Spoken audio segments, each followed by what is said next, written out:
Happy Sunday night and welcome in. My name is Bryce Koon, and we're live here on the Crowded Booth talking a little bit of week 2 of college football. So buckle up. Crazy weekend. Some upsets, some sloppy wins, some statement opportunities were taken. And it was a big weekend. As we get ready, we're almost, Ralph and I talked about today, almost a quarter of the way through the season after next week. So flying by. Week 2 college football recap right here. Tonight's episode of the Crowded Booth. Pile in here and make yourself feel at home. The Crowded Booth is coming on. The Crowded Booth with Bryce Koon.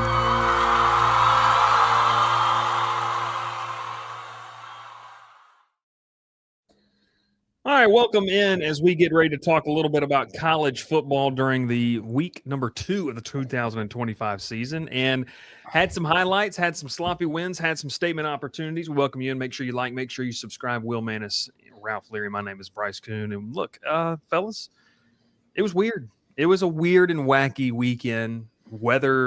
Weather made the South Carolina game start at like 9:30 Eastern, where there were some talks that South Carolina State might just say, yeah, we're good. We'll just take the payment and go home. We don't have to play this game. So there's definitely some weird things happening around the college football world in terms of that. But we'll start with you here. It didn't have as many big name, high profile ranked matchups, but the wackiness that is the sport didn't disappoint. I'm not even sure who all really played this weekend. I was too busy watching the most dominant team of week 2, as you can see right here. Parker Fleming at StatsWar on Twitter. Great follow. Net success rates in week 2. He does this every week. Look at that. Little old Auburn, most dominant team in week 2 in their win over Ball State. So that's what I was watching. I got you. What time? That was a night game, too. The atmosphere looked crazy, by the way. I saw some clips coming out today. Nuts. It was a fun day. I was in Auburn all day, so I was pretty much checked out on what was going on around the country. Following on my phone a little bit, but not paying too much attention. Alex with a comment already. Why are you wearing orange during Clemson week, Bryce? Georgia Tech hater confirmed. Are we sure that's orange? Looks salmon. It could be. This is orange. The lighting in my Ralph and I talking this. The lighting in my room's off today. I don't know what's happening. So it looks like I'm filming on a Nokia, and I'm not. So that's what's happening. But Brennan Simpkins rolled Tide. They 73-0, and that just brutalized my under of 67.5 that I put on. It was against Louisiana Monroe. That doesn't count. Are the helmets? They are. They are. What happened? Interesting. Falcons loss. So there's that. Shocker. Younghoe Koo. It's over. It's over. Bring in the Australian who they put in the practice squad. NFL starts this weekend, obviously. Justin Fields has a guy that's scheming for him. So there's that. That's exciting. Ralph, we're going to talk about Clemson, but I'm not going to let you talk too much about Troy. So you've got about a minute and a half to say what you want. They're going to be better, we think, here in 2025, and they almost pulled it out. They almost. One half's good enough for me. That's all we had was one half, because after that, you said the quarterback got hurt, right? Yeah. So I don't know any details as of right now, but Goose Crowder did get hurt toward the end of that game. He was very, very obviously holding his knee in his last drive, limping on the field, looked like he was in pain. And so going forward, I'm not entirely sure if we're confident he's going to play quarterback. Going to Memphis at home this week, I'm not very too confident in that game in general. I think Memphis is too good. And I was going to say, I was starting the night, I was saying Troy's back, but I can't say that confidently because they're not. It was a big one this weekend, though. They stunned Clemson in the first half. That's about all they did because Clemson was caught off guard. They had a sloppy first half. The weather came in, lightning delay, a good hour and a half, almost an hour delay in that game from Troy's first touchdown to, them starting back up, and Troy scored again, had a pick six, and after that it was just Clemson did exactly what they're going to do, lean on their talent, blitz the crap out of Troy's offensive line, and they couldn't stop it. Yeah, it is it's a weird weekend. A lot of the perceived cupcake matchups were closer than anticipated. I got to watch one down here that was just probably one of the ugliest football games of the weekend. Just around the country, some weird stuff happening. And obviously some of the high-profile matchups lived up to the hype. And obviously we'll talk about a couple of those here tonight, give some of the takeaways, and then it was inevitable, fellas. Best bets. We had the clean sweep the first 2 weeks. We're consistent. We're either on our A game or we're nowhere near it. And, you should put an asterisk next to mine. Mine had a long weather delay. That is true. Also, I did sprinkle $10 on Navy minus 35.5 on that alternate spread that you wanted, and that did not hit. So there's that. But hey, anyways, all right, let's dive in real quick and let's talk about some of these games. Let's start off with the College Game Day game of the day. John Mateer leads Oklahoma over Michigan. We went into this game and we talked a lot about the quarterback matchup, right? You had Bryce Underwood, who's this phenom, very talented. I still think 2 years, like maybe next year, get a guy that's going to be one of the best quarterbacks in the country. Extremely talented. Credit Brent Venables. I think that's something that it's easy to sit here and talk about what John Mateer did on the field, and it's easy to sit here and talk about hey, Wink Martindale, they had a good game plan too. Mateer and Oklahoma had to work for everything they had. Brent Venables, good defensive coach, and I think he made life difficult for Bryce Underwood. A little bit of a jawing back and forth between Underwood and his running back at one point. He got a little testy there. Overall, Will, I'm gonna put this to you here. You said you were wanting to see Mateer kind of deliver. What you think? This was a nice win. Kid's a gunslinger, and man, he found a way to go win this football game in a big moment.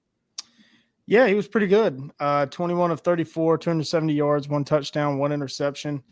The big one for me that really stuck out was just his leadership and his confidence, his poise, his first big game at his new place. Norman was rocking for this game. It was a physical, defensive game. And Mateer just had that edge, had a little bit more, had that experience. I think his playmakers on the outside are a little bit better than what Underwood is working with at Michigan. But, the story is the defense. Oklahoma was the more physical team, and that's ultimately why they won this game. They stifled just about anything Michigan wanted to do, held Michigan under 150 yards rushing and passing, 288 total. You're hard to beat if you give up less than 300 yards. So Mateer was good leader, good leadership, made some plays. Of course, you always have to in big games like this. Ran it really well, 2 touchdowns on the ground, 74 yards. He was certainly the difference in the game for Oklahoma. But yeah, to me, it was the defense. They were just more physical. They wanted it more than Michigan did. Yeah, they punched and kept punching and just made life difficult. Ralph, it's something that I think Oklahoma fans have really, really wanted to see under Brent Venables as his time as the head coach. They've had some offensive playmakers. They've had some defensive playmakers. But, man, this felt like the culmination of what Sooner fans had kind of been waiting for ever since he arrived on campus.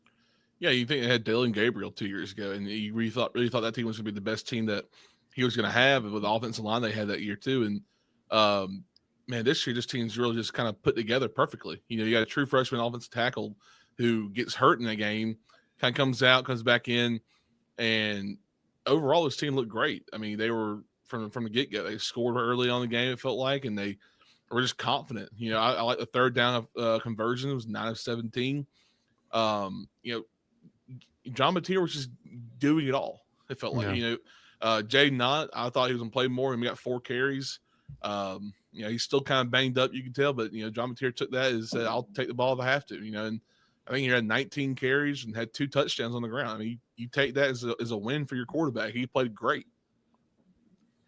Talking about and going back to John Mateer here, you look at the stats sheet, look at the box score, it says what it says. Will, you mentioned the poise and the leadership. That's, for me, was a big difference maker. It's Oklahoma's defense. It's John Mateer's ability to find the big play when he needed it. And, man, they just kind of kept, I guess we would say, chipping away offensively. And at that Wink Martindale defense, we know what Michigan can be defensively. They're big. They're physical. Oklahoma just kept finding ways. And I think you go back to Ben Arbuckle, and this is kind of his first real true test as Oklahoma's offensive coordinator. And this is what we talked about. I think why a lot of people were saying, hey, Oklahoma might be pretty good. when you bring the quarterback in with his offensive coordinator in moments like this, that's what you hope happens. You hope that chemistry of them working together pays off. You hope that when they, the offensive coordinator trusts his quarterback because he knows the playbook and he knows the right checks to make because you've worked with him before. So overall, this was a nice win for Oklahoma. This is a resume building win. I think Dev says it here perfectly. There when he talks about, I think OU was just underrated, he says. I don't think this is a bad loss for Michigan at all. Oklahoma has a disgusting schedule, and going 8-4 does not indicate they are a bad team. One, remember you said that when we get down and Oklahoma's 9-3 and wanting to be in a playoff. Mm-hmm. And then also, two, I mean, it also is one of these things where, look, they challenged themselves out of conference. It's a home game. Stadium looked like it was vibing. It was rocking. Good opportunity for them to showcase who they are early in the season. And look, when our rankings kind of come out, I think you'll see it's pretty indicative of what we think Oklahoma can be. And why I've said, from covering LSU, why I think that last game of the season where LSU heads out to Norman could have major implications for playoff, and who knows what can happen there. So overall, John Mateer looked really good. I like what we said, Will, in terms of the defense. They stepped up the challenge. All week we had been hearing about, hey, what is Michigan going to bring? What is Martindale going to bring? They're physical. They want it more. They're the Big Ten. They're big guys. They're cornbread-fed boys. They want to go play. Well, Michigan showed up. Oklahoma just beat them to the punch, and I thought it was a pretty good win. Any final thoughts? Yeah, Michigan's offense. I still really like the running game. Justice Haynes, he's a really great running back. 19 carries, 125 yards for a touchdown. He's got the home run ability. We saw with the 75-yard run. Donovan McCulley, the receiver, number 1, 3 catches for 91 yards. And Underwood's numbers, they're not great. 19 of 24, 142 yards, but he makes some really impressive throws. Off platform, on the move. He's a great athlete. Don't forget about Michigan, I think is kind of the story. Yeah, they only put up 13 points. They struggled on the road, but they got a true freshman quarterback that can make plays. And, I mean, we know about the Big Ten. Everybody tries to tell us how great the Big Ten is, but outside of the top 4, they're not great. So Michigan's going to have some more wins on their schedule for sure. And come the end of the year, we'll probably be talking about them of can they get in the playoff. And one would think that, this is a good learning opportunity for Underwood, right? It's a good opportunity for him to go on the road, get some of those mistakes out that he made, and just that atmosphere. Playing in that early on can help you throughout the season. So obviously, Oklahoma gets a big win, statement win. I think they needed this too, heading into that gauntlet of SEC play that they've got there as well. And Bryce Underwood of Michigan will kind of head back up to Ann Arbor and get ready for Big Ten play. So that's the first game there on the docket. John Mateer and Oklahoma knock off Michigan. The next game, Ralph, I want to take this down to Clemson, South Carolina, where you kind of hit on the Troy side of things. I'm going to be real with you here. I think there is a sense of let's say, do you sound the alarm?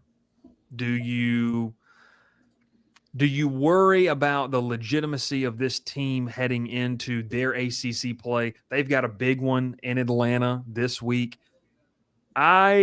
I'm a little nervous if I'm a Clemson fan right now because I think LSU's defense is great. All due respect, Ralph, they should have beaten Troy by more. I think you can see, you knew going in, right, that it needed to look like that. That being said, very, very interesting with what we can see there in terms of Clemson. So, Ralph, I'll start with you, man. You watched this game very closely. Klubnik didn't look very comfortable. The Tigers, a struggle win at home to get to 1-1 before they head to Atlanta next week. Well, that first half looked bad. I'll admit it fully. It was a bad first half by Clemson. Obviously, the delay was kind of painful for them too. It hurt them a little bit at first, and I just wasn't really sold on Clemson in the first half. But we talked last night, and I told you exactly what happened. They leaned on those athletes and their star talent in the second half, and it showed. Adam Randall goes over 100 yards. Klubnik looks like a Heisman contender in the second half. And then Bryant Wesco runs. He was with the star receiver in the second half. He killed Troy. He torched Troy in the second half, and it just was not working.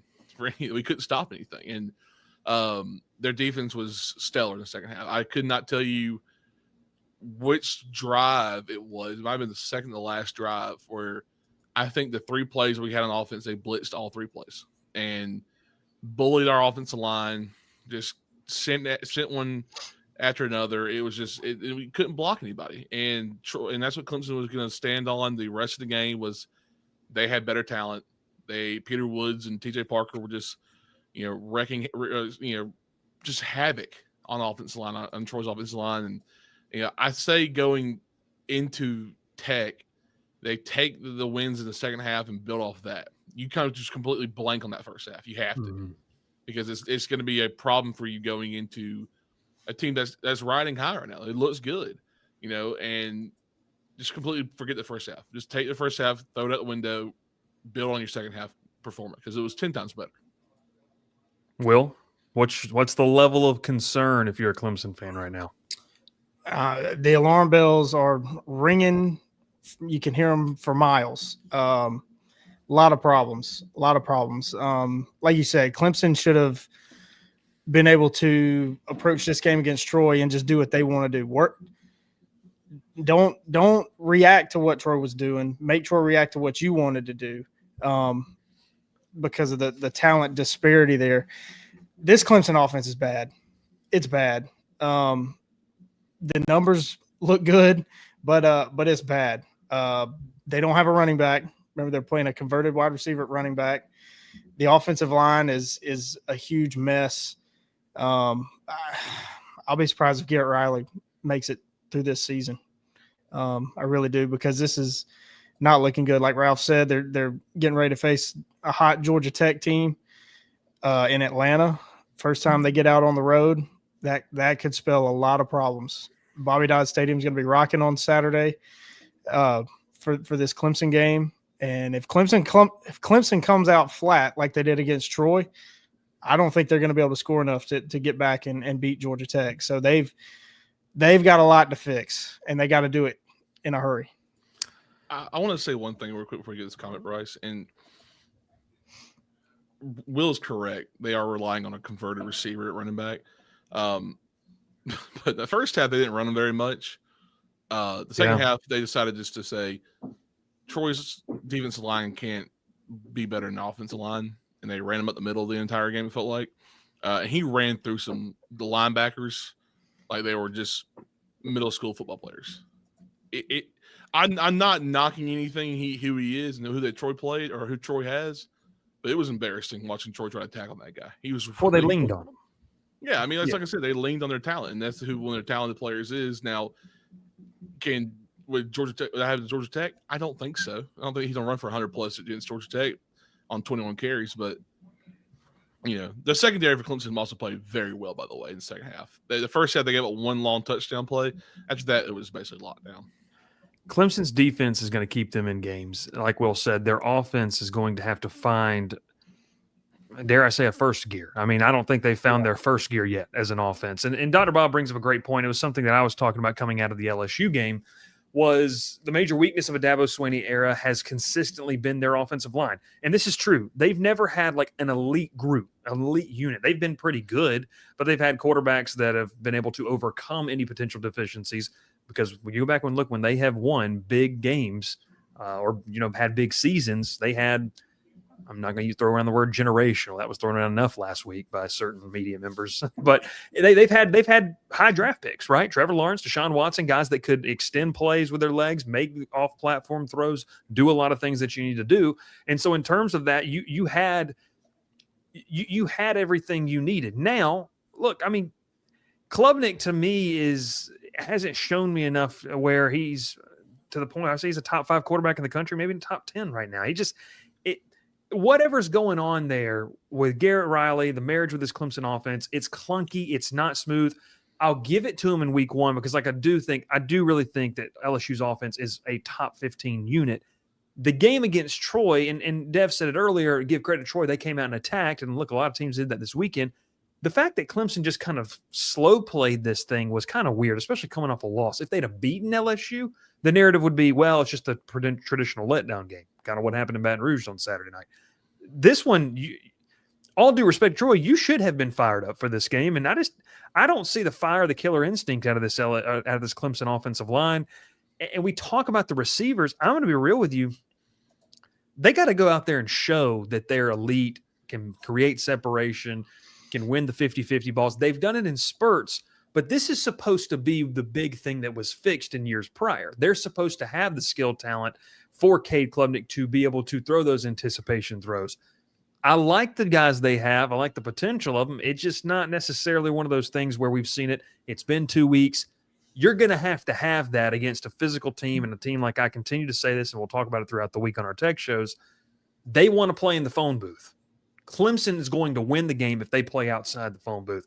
If Clemson tries to play inside the phone booth, Georgia Tech, and a couple of teams on that ACC schedule, they're going to end up with 4 losses on the season. They're going to end up like 8-4 and in a weird situation. So kind of putting a bow on this, the Clemson struggles, I'll answer it. The alarm is sounded. If they lose this weekend, I'm not saying it's a bad loss, but if they lose this weekend, then it's like, okay, you've had 2 games against top 30 defenses where you not really had anything to show. If they go there and kind of get stifled in Atlanta, I think there's a point where it's like, okay, Dabo went and got Garrett Riley. We were high on Riley with what he did at TCU. Whatever has happened over the past 18 months just has not transpired to be in a working combination. And so you got to get creative going forward. Any final thoughts from you guys on this one, or Will, Ralph, whoever wants to take it? They're going to have to recruit better. I think that's been a big problem. I mean, I know it's asking a lot going out and finding freshmen to come start on your offensive line, but I just think there's a talent-wise, it's just not there. Receiver-wise, it's just not there. Yeah. And you look at these offenses in the ACC, Miami, Georgia Tech, SMU. If Clemson gets behind against these teams, I don't think they're going to come back and beat them. I don't think their defense is good enough to win these 17-10 games every week, or be in 17-10 games like they were against LSU. I don't think they can do that week to week. They got to get something figured out before they play Georgia Tech on Saturday. I wanted to say one more thing also, and I was texting Jonesy a lot during the game. You're a friend of the program here. He was texting me. That's bold. That's a bold. Yeah, you put that out there. Oh boy. He was texting me during the game saying this is impressive. Very happy for Troy. I told him it's just not going to go the way we want it to. And right before halftime, Troy has a chance to put some points on the board, continue to run the ball, run the clock out, and then put the backup kicker in there, and he misses a field goal. And now Clemson's got some momentum going into halftime, and they use it obviously and go, and shut you down in the second half. I thought that was probably the worst part of the game to me to watch, because I knew for going on from there, it was going to get bad. Because you could tell that the tides are turning when that kick went up in there, and they just didn't go through. It just, everything started to crumble for Troy. And I know you didn't want me to ramble about Troy, and I won't go any further after this, but the first half was a really good eye opener for me for this team going forward. But going back to Clemson side here, I'm not worried about them going forward. I still think they're a very good team overall. Their defense is just so good and so talented on all sides of the ball. But I still think Klubnik's good. I saw it a lot in that second half, was what I know he can play like. Well, here's the problem. That one interception was really not his fault. He just got batted down the line. Just a good defensive play, honestly, what it was. Here's the thing on that. He is good. Right now, he has to be great or elite for them to be able to move the football. And like Will said, there's a talent disparity they don't have.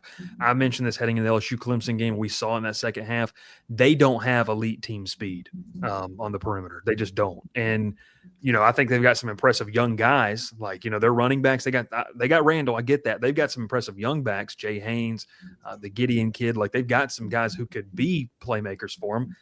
You got to get them integrated quickly, because you don't have time to necessarily blink against that. And to your point, Will, as we round it off here, this is also a situation of where for Clemson, I'm with you. I don't know if you can get in shootouts. I mean, look, SMU just lost this past weekend. They put up 42 points. They lost that game, or 45 points, lost the game 48-45. One of those. It was in overtime. Yeah. Overtime. Yeah. They put up 40 plus points. Georgia Tech, I mean, they're going to be able to score. Like they're going to score against you. Miami's going to be able to score against you. There's some other programs in this conference, Florida State potentially, Louisville potentially. I mean, you start to kind of go down the line. There's about 6 programs in this conference that are going to put up 25 plus points. Can you go do that? And we'll see. I think you're going to enter a situation where you're going to have a Clemson defense that can't blink, and if they blink, they're going to lose some tough games. we'll see what happens. But Clemson struggling, I think, definitely sounds the alarm. Let's talk real quick. Let's talk about our All Natural BS. They're a good partner of us. Bug spray that really works. That's no BS. It is effective, chemical-free bug solution for your home, garden, patio, tailgate season. Guys, we're full-fledged into college football now. NFL started today. Make sure you check out All Natural BS over at their website. You can use code TCB15 for 15% off your order today. Check out all their products. It's great stuff. And the best part of it, it's safe around the family, the kids, everything, pets there. As well. So let's go back and let's talk about, Ralph, I'm looking to make sure we got the next one here on the docket. USF. You and I talked about this earlier today. You can go and check out Ralph's G5 rankings over there on the social platforms and on the YouTube channel there as well, on the podcast feeds. Are the Bulls for real? And so, Will, I'm going to start with you on this and push back, whatever you want to do with this. Ralph and I talked about this earlier today. You can't say that. Take away any preconceived preseason notions we thought we have. Let's go into this based off of there's no preseason rankings. We're strictly going off of what we think we saw or what we think we've seen or what we have seen for the first 2 weeks of the season. 3 weeks, count week 0. Does USF have an argument for the best resume in college football currently? And does that mean they're for real in your opinion? I think they do have the best resume in college football right now. And yes, they are for real. They just went on the road into the swamp and beat the Florida Gators, which is an accomplishment for any program their size or smaller, regardless of how things are at Florida. Yeah. They're for real. They are in the driver's seat. They control their own destiny for the college football playoff. I'm not giving up hope on my pick, UNLV, quite yet after they beat UCLA. That's a crown, a jewel in their crown for the playoff spot. But yeah, it's South Florida. You know, like I said, they control their own destiny. They've got the quarterback. They're fast. They're physical. They're just fun to watch. Alec Golish has a fun team, down there in Tampa, and we'll just have to see. Can they do it? Can they do it 10 more times? Can they get off the mat 10 more times and get in the playoff? Or actually, 11 more times. They're gonna have to win that conference. Well, here's the question. Ralph, I'll come to you in a second. You got Miami this week. Okay. If you beat Miami, and I don't have their schedule in front of me here, but if you beat Miami and let's say you find a way to go 12-0, 11-1, you find a way to go 12-0. Let's play the hypothetical. You've got wins over Miami, Florida, and Boise State. Boise State's going to be a top 6 G5 team, no matter regardless. They came in as the perceived favorite for a lot of people in the betting odds world to be that representative. If you lose a close, tightly contested American Conference game, and let's say it's Tulane, to where Tulane's in as the 12 seed or whatever, they're the G5 representative. Does USF has set themselves up, in my opinion, with depending on how they look, if they take care of business and they go undefeated and they're 12-1, they've got an opportunity potentially, am I wrong, to be an at-large bid? Let's take a look at this, Will, and you got Miami, South Carolina. Read it out because I can't quite see it. Yeah. So South Florida, they're on bye this coming week. Then they play at Miami. Game of the week on the CW network at 4:30 kickoff. They host South Carolina State, Charlotte. They go to North Texas. They host Florida Atlantic. They go to Memphis at home against UTSA, at Navy, at UAB, and then Rice at home to close out the regular season. That could work. They could run the table, not play Tulane until an American Conference title game. If they lose 35-31, if they're sitting there at 12-1 at USF, they're in. They got to be. They're in over a 9-3, maybe even a 10-2 SEC team. Is that because that might be crazy? But that's a quality American Conference schedule. I think Navy's going to end up being pretty good. Memphis, North Texas looks like they've got a fun squad this year. There's an opportunity for USF, and credit to their administration for scheduling out of conference. This is why you do it, right? This is the payoff of scheduling one of the top G5 programs, an SEC and an ACC program, and those two who are, playoff contenders heading into the season. So, yeah, if they're 12-1, they're in with that schedule. And if their only loss, they could drop a game and then win the American and be 12-1, and they'd be in.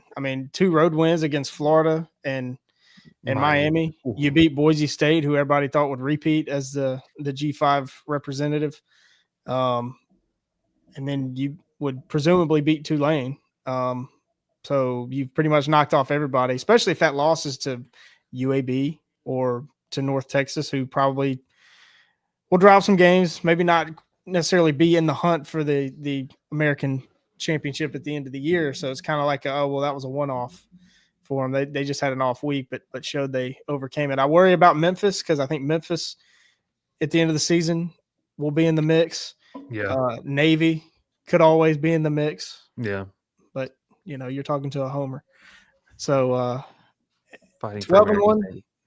12-1. They're in. They're for real. Yeah, I like them.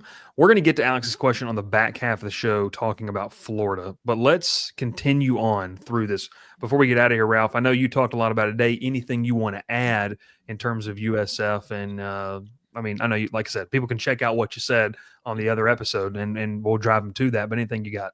Well, we talk, we've been high on this offense with, Byron Brown and what he's done this year, but this defense was disgusting on Saturday. 7 tackles for a loss against an SEC offensive line that we all were high on. This offense in general would coming back, and some of the weapons they brought back and brought in, especially with an all SEC center and Jake Slaughter, they really expected them to kind of win this game outright easily. And man, it was impressive watching this defense go to work. Jalen Schuler, kind of the full front of it. He's a stud on the outside for them, and he wreaked havoc all day. It was impressive to watch South Florida just win a big one. I mean, they won a big one last week against Boise State, but it was kind of one of those games like, well, because Boise State lost Genty and lost other weapons, like that could happen. It was not as shocking, but this one was definitely more shocking and more impressive in my opinion. Now they have a big one next week, and it's a shame, absolute shame. They didn't go there. Well, it's a shame that's on the CW. That's the shame. I couldn't even watch the game this past weekend. Could you guys? Nope. Who was on CW? SMU Baylor. Couldn't watch it. Yeah, one of the more exciting games, if not the most exciting game in that window, that noon window, and we couldn't watch it. We'll talk about Florida on the back half of this, though. We'll get to it here real quick later in the show. Make sure you like, make sure you subscribe. Over 400 people watching live. We appreciate you there on all those platforms. Okay, let's go now to the next game. Ralph, I believe I'm going to Starkville. Is that where I'm going? To Stark Vegas? Mississippi State Impact. I want to say this real quick, and I want to speak right to Mississippi State fans. I absolutely love the fact that they stormed the field. I think this program deserves to have their flowers and then some. This was a much-needed win. If you watch the SEC documentary on Netflix heading in, you kind of had a soft spot for Jeff Lebby and what he's trying to build there in Starkville. Disaster of a year, really a year zero. And we don't talk a lot about year zeros now with the portal, but in terms of their unique situation, obviously with the passing of the legend Mike Leach, Zach Arnett takes over, complete dumpster fire. It was awful, terrible. And then, you get a guy who is a highly touted coordinator. You liked him, high-flying offense. Blake Shapen gets hurt. You've got to put in a freshman, Van Buren, who played pretty well. Well, now you've got Shapen. You've got some weapons. You went out and added close to 50 to 60 players in the portal. And, man, this was a test for this unit, for this group early in the season to show how well you have gelled. They almost blew it. Arizona State's a good team. But, man, I think this, and we'll go back to you on Will on this, I think this is the type of win for Mississippi State that this is one that you could look back on. And I'm not saying they're SEC title contenders or anything like that, but in terms of reestablishing a foundation in Starkville, that's when you can look and say, okay, that's when the players knew, hey, that's the data point we needed to buy into what Lebby was trying to sell us. Yeah, this is we call it like a program defining win. This is when they can start turning the corner now. Now, I don't know if there's a team on their schedule that I don't have their schedule for. I hadn't pulled up their schedule. Just about every team they play the rest of the way is probably going to be better than Arizona State. And Kenny Dillingham, a lot of what he talked about in fall camp showed up in this game. Lack of focus, lack of effort. He said it. His big soundbite was, you can do that if you're okay with being 7-5 or 5-7 or 3-9. So that they've got some problems that he's going to have to figure out and work out. But Mississippi State, I mean, to me, it was the defense. Their defense was incredible. I mean, we talked about Sam Leavitt so much in Arizona State, their passing game. They threw it for just 82 yards. That's crazy. That's actually crazy. Yeah, I mean, Arizona State ran it well. Raleek Brown and I don't know his name. What's Kanye Udo? Kanye Udo, yeah. Is it Kanye? I thought it was Kane. Kanye. I said Kanye. Wait, I don't know what that is. Isn't he? Didn't he He's a transfer? kid from Army. He's the Army transfer. Right, Yeah. right. They ran it well. Both of them had over 100 yards, but that was a fun game to watch. It was a fun. I flipped a few times over to check on that game. Starkville was rocking. Stark Vegas was in full effect. Dude. Oh my gosh, it was That's awesome. a fun place. When they're good, that's a fun place, and nobody wants to play there. So good luck to everybody that has to go to Stark Vegas this year. Yeah. One thing on it, and Ralph will throw it to you here. I can't remember who it was to. Shapen had a throw over the shoulder to the wide receiver on the far side of the field. Mm-hmm. Dropped it in the breadbasket to him. He got hurt, obviously, last year. I think he is I think he was the right decision for Lebby to bring in to kind of kickstart their identity. Gets hurt, all this kind of stuff. They got to start Van Buren, all these kind of things. He's comfortable in offense. They've got some weapons. Like Will said, Ralph, their defense swarmed, but man, that play at the end for Mississippi State to break free, get the touchdown with just 20-something seconds left in the game. Yeah. The cowbells were ringing. Look, I've been there. That is not a fun place to play when they're pretty good, and they're not pretty good. They're not really good often, but when they are, it's one of the tougher places to go play. Man, what does this win mean? I know you and I talked about this. Lebby's a cool guy, and I this is one where you look across the college football world. You're like, man, I'm glad they got that one. Yeah, just seeing the fans react to that game obviously meant a lot to them and to this program. I know Lebby, doesn't show emotion very much, but you can tell that one probably meant a lot more to him than anybody. The struggles they've gone through since he's been there, and just the portal's been killing them left and right. But they bring in Anthony Evans, man, from Georgia. What a game he had! 9 catches for over 100 yards and 2 touchdowns, 1 touchdown. I mean, what a performance! That's what they needed. They needed someone to kind of step in that receiving role and take over. And obviously, him and Brennan Thompson had both huge games. Brennan Thompson having that game-winning touchdown catch. But I was impressed by Mississippi State. I think it's great for college football. For one, the cowbells rocking. I mean, you saw all week long Arizona State had their coaches and some people who work on the team with cowbells during practice, and people were saying that's cute because it's about 7 people with a cowbell around the quarterback when they're about 75,000 in a stadium doing it at one time. It's a lot different story. Last year in this game, I remember it kicked off. I think they said it was 112 degrees at kickoff last year in Arizona. A lot different story this year in temperature and atmosphere. Arizona State's got a good atmosphere, but it's not the SEC. It's a lot different story down there. You want a number that makes your comment even more impressive? Only seats 60,000? 60,311 capacity. And it sounds like there's probably 120,000 with the Cowboys. And people hate on it, but it's like, man, it's unique to what they do. And I know people across the SEC don't like it because it's a rule and they've got grandfathered into this. Let me just say something. It's cool though, man. Because awesome. You know what fan base hates it the most? Arkansas. And they sit there and do that woo pig suey thing all day. I don't want to hear anything. They do that. That's not artificial. It's weird. It's what it is. It's weird. It's A&M with their dancing cowboys on the field. I don't know what's going on. Nothing.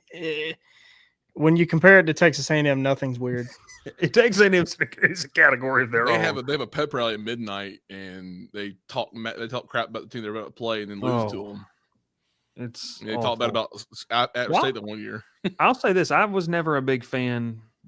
And look, Auburn has a great atmosphere. I was never a big fan of the male cheerleader that does the Weagle Weagle chant. That was always a little weird to me, but it's unique to what they do. So it is. It was a little. Speaking of atmosphere, Jordan Hare was rocking on We're not having this. We're not slander. We spent 6 months trying to talk crap about Auburn, and now that they've gone 2-0, we're not allowed to. Most Jordan dominant Hare was team in the rocking. country in week 2. Jordan Hare was rocking. Yeah, wait till you see Will's ballot. Will's going to release his private ballot for the top 12 teams, and Auburn's going to be number 1. It's going to be Auburn and Florida State. Auburn shouldn't even be ranked. I don't know why they're number 24. I will say one thing though about and I just read a comment about A&M's male cheerleaders. The head male cheerleader, or male, whatever they're called there, does go through fall camp with the football team. I found that out, by the way. What? In what capacity? He full on practices with the team. Like That's not. I need proof. I saw a video of it. I think I sent it to y'all at the end of in the fall camp. He talks about the impact of being with the team. What it means to be with them. Is he on the scout team? I don't know what he does during practice, but he wears the number 12 jersey. Exactly. Is he tackling? I don't know. I don't see anything. I just saw the video, the clip of him standing there next to Elko at the end of practice, talking to him, thanking him, like, "Hey guys, thank you for accepting me into this role. I want to, I'm here to kind of get what y'all want to hear from them." I'm not going to go on that comment as well. Oh boy! I just want to say one. Yeah, I pulled up the wrong one. Oh, they're my real show anyway. All right, I'm not. We won't say it for audio listeners. Yeah, Maxwell, we know which one you're talking about. But in that capacity, it's kind of cool in a way. But like I said, nothing about Texas A&M is cool. Let's be honest. Hey, Raph, I appreciate your candor. I appreciate what you tried to do right there. I'm gonna respectfully shut you down right for that, because that's no. It's not what you want to see. In any sense. Hey, let's talk real quick about our just kind of takeaways and what do we think? What do we get? What do we like? In terms of that, I will say this: my takeaway, just real quick. We'll do one word, then let's talk a little bit about Florida. Takeaway. Will, I'm going to steal it. I don't know if this is yours. Auburn's environment for that game was unbelievable. And I am going to be hesitant to jump on the bandwagon of that they can be an SEC contender. They look comfortable. They're confident. And I think they're building some momentum to when they go to Oklahoma in 2 weeks. Is it 2 weeks? So they've got the game against South Alabama. They go to Norman in 2 weeks. That's a big litmus test. Like, you can blow out Ball State. You can beat South Alabama like a drum. I know a lot of Auburn fans don't care, but in terms of the atmosphere, my big takeaway of the weekend, man, is nice. And then I got one more, kind of a 1B one. Illinois bullies people. They bully people, and Luke, they're going to be a problem, and for some teams. I think they just play very good fundamental football. That was kind of an interesting game. Illinois pulled away late. I still kind of like things that Duke did. I think they shot themselves in the foot a couple times. Luke Altmaier he's 33. So I think that's also a point too, where you're like, when you play that long, you know everything to make. So that's my takeaway. Will, what's maybe one takeaway you got from the weekend? Only one comment on Auburn, surprisingly. I thought that game was very sloppy. Maybe I'm, again, expecting too much out of Auburn, expecting more, but I thought it was real sloppy. A lot of penalties, a lot of dumb things. I thought the offensive line wasn't great. Jackson Horner was under too much pressure than I would want, so I would say it was a sloppy game. But my biggest takeaway is I don't think we learned very much this weekend. There's a lot of cupcakes, a lot of weird weather stuff going on on the East Coast. Whenever you got an hour delay in a football game, that it's always throws off more than people realize. Yeah, it's always going to be weird. So yeah, I don't think we learned all that much this weekend. Maybe a few things. Maybe just that Oklahoma's probably going to be good, which I don't like. Maybe South Florida's really good. But as a whole, I don't know. Too many cupcakes on the schedule for me to have really learned much. Yeah, no, I'm with you. Like the game in Athens, it was a torrential downpour. They're like, we're just going to turn and hand the ball off and just get out of here. Make sure nobody gets hurt. Well, that offensive line is not good. Someone got hurt though. Who got hurt? You said it was that tight end, the freshman tight end that didn't get hurt. I don't know. I don't know if that was real. That's why I put it in there. Yeah, it was real. He Ethan Barbour got hurt. Yeah, he was taken off from Alpharetta High School. I think. He got taken off of the cart. They said it was someone said it was his leg. I couldn't find any video on it. I also don't want to find any video on it. Someone said he snapped his leg, which is god awful. If that's true, it's god awful. Ralph, what's your takeaway of the weekend, though? I mean, I had I was kind of got off of Auburn. Also, it was a sloppy offensive performance, but 68 total yards allowed. That's crazy. The defense is nasty. I've been saying it all year. I mean, they had a terrible performance against Baylor, and honestly, terrible. But Baylor's probably pretty good though. But in the fact that the yards were a lot of the yards were allowed, but they still made great plays on 3rd and 4th downs, where it kind of like propelled them to win that game. I'm not really worried about their defense. The offense is, like I said, it was a little sloppy at first. It got more efficient with they got a little tricky with some of the plays and kind of wanted to, showcase some more players. But mostly I have a G5 takeaway is that it's going to be open for the rest of the year. I think week by week, the Group of 5 playoff contender is a week by week team. I think South Florida is our front runner right now. Will's not wrong. UNLV is still in that passenger seat right now with a huge one against UCLA. I said it earlier today, Bryce, in our show. And I like a lot of these G5 teams. Some are sneaky good. They got some, easier schedules. Like, if South Florida goes into Miami this weekend and loses by a touchdown or 10 points, that's a win. That's a huge. They're just a solid team. Yeah. Now, if you get blown out, Miami's really good and you're still a good team, but you got to win out by then. Yeah. I'm with you. I like it. Takeaways. College football. That's what it is. Hey, make sure to check out our friends. We're not going to run that ad because we got a new one. Obviously, Cajun Cousins Company, they got nice little hot sauce going on. You can hit me up for more details about it. Forgot which camera I was using. Pepper sauce. Used it, by the way, on some collard greens last night. Took it into Tiger Stadium. They didn't make me they didn't confiscate it, okay? And the media meal, where'd you hide chicken and sausage jambalaya, potato salad, and collard greens with a dinner roll. Elite combination. So that was nice. Ralph, just real quick. If South Florida goes into Miami and only loses by 7 or 10, that'd be a huge win. Yeah. Because the spread right now is 16.5. Miami 16.5 point favorite. I think that's a little. Is that your best bet, Will? You taking South Florida +6? You liking that? It's Sunday. We're not doing best bets this early. I don't even like doing them on Wednesday. That's too early. I didn't like any of ours going into the week because I did not. I loved mine, dude, and it almost hit. I didn't like mine. Almost only counts in horseshoes and hand grenades. Sadly, yes. I didn't like mine. I from the get go didn't like mine, and it showed. They only won by 3. I was not impressed by them. Stop the 2-quarterback system, please. I'm tired of it. Do we a little sneak peek at best bet? What you got? One word. Knoxville. What's the spread? Oh boy. 6.5. Georgia's the favorite. Oh, I like that. Tennessee +6.5. Okay. Don't tell Mort. Don't tell Mort. Hey, real quick, I wanted to get to this because I wanted to talk about this for just a second. Then we'll talk Florida. We're going to get out of here and hope you have a great rest of your Sunday evening. Dev says this era of college will be called the NIL era, but it's been a massive redistribution of talent at every level of the sport. I think one thing that we really need to do here, embrace the chaos. This is fun. This is a lot of fun. I'm enjoying it, and I know that it's because with my development and what I've been doing, I don't necessarily have like a team that I'm rooting for in terms of a diehard. I just enjoy the chaos that is this sport. I think that this is going to be really interesting with the way the season plays out. You've got some G5 teams that are every other year are jockeying, like you said, Ralph, for that top position. You've got some P4 teams that have been dominant that don't have that too deep of NFL draft picks anymore. And so, they've got to kind of figure things out. Coaches have to get creative, and we're moving into this new age. I like this. I think it's a lot of fun, and I think it's also a lot of people like to cling on to conference superiority. Look, some of the numbers don't lie in terms of what you're producing at the NFL level.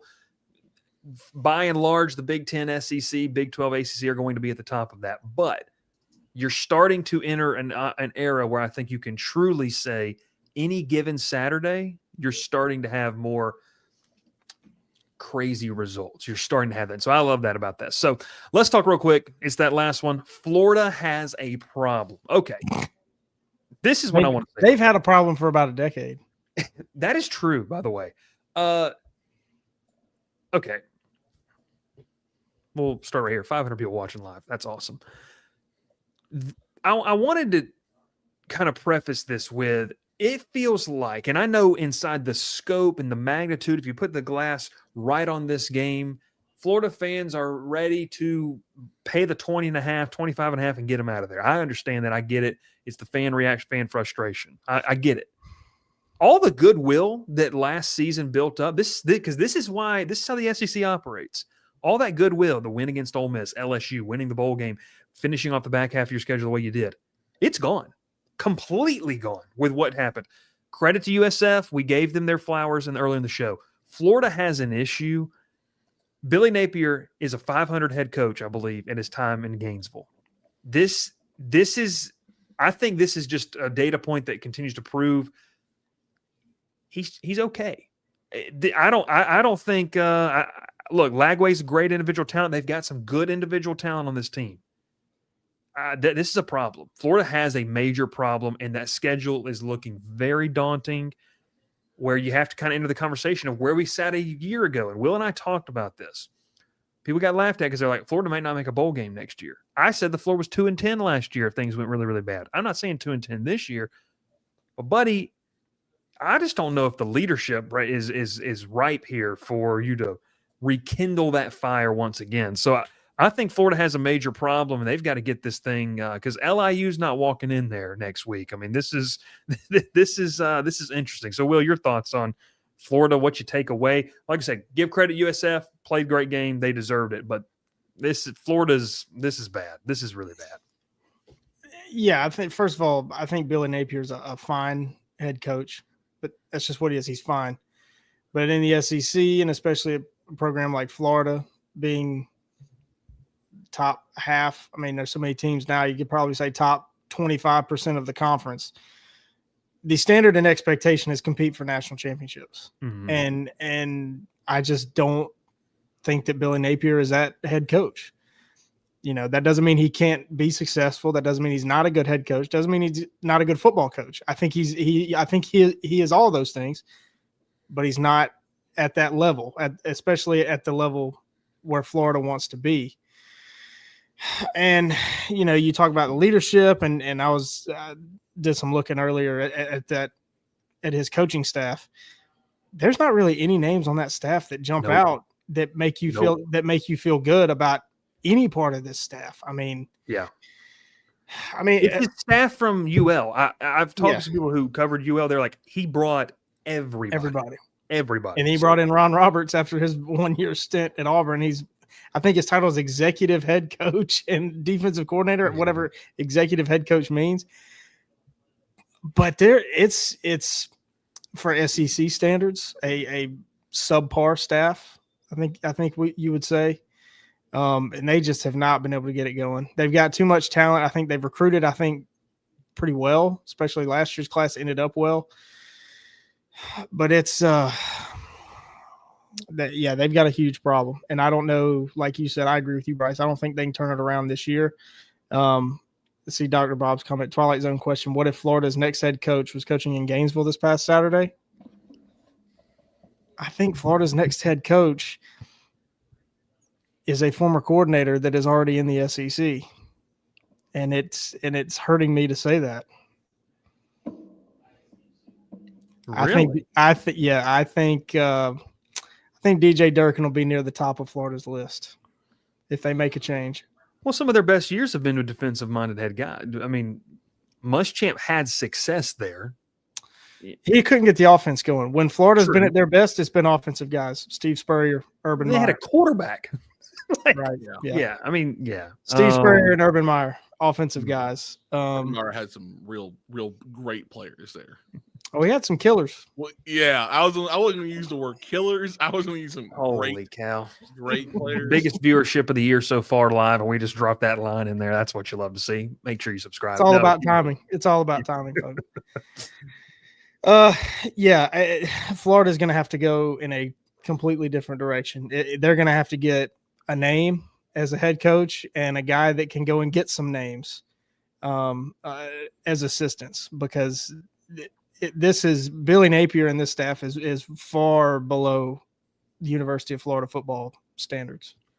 And you know, Will, up until they beat Ole Miss, that was what Florida fans said. Exactly what you're saying. This isn't the standard of what you hire at Florida. And this is a good question, and I wanted to pose this. Joe says, why is that the standard at UF? They've only done that with 2 coaches in school history. They aren't Ohio State, I'm guessing he's talking about, Oklahoma, or Auburn. Well, here's the thing, Joe, and we talk about this a lot, right? We use that hyphenated word. We'll say one word, brand value. When you have money and you've got one of the big 2 logo patches in terms of conference on your jersey, it doesn't matter your historical success. When that money's being poured into, you're the flagship university in one of the most fertile recruiting states in the country. You border one of the most fertile recruiting states in the country, and you've won national championships at Florida. I don't care if it was only with 2 coaches. It's only been 30 years.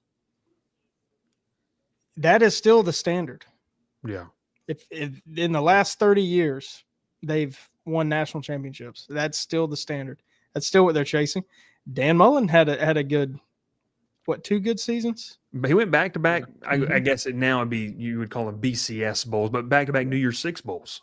He did it too. Yeah. Yeah. So I mean, that should be the standard. Especially, it's so much harder now because we don't have divisions. They're not having some of those quote unquote easier SEC games.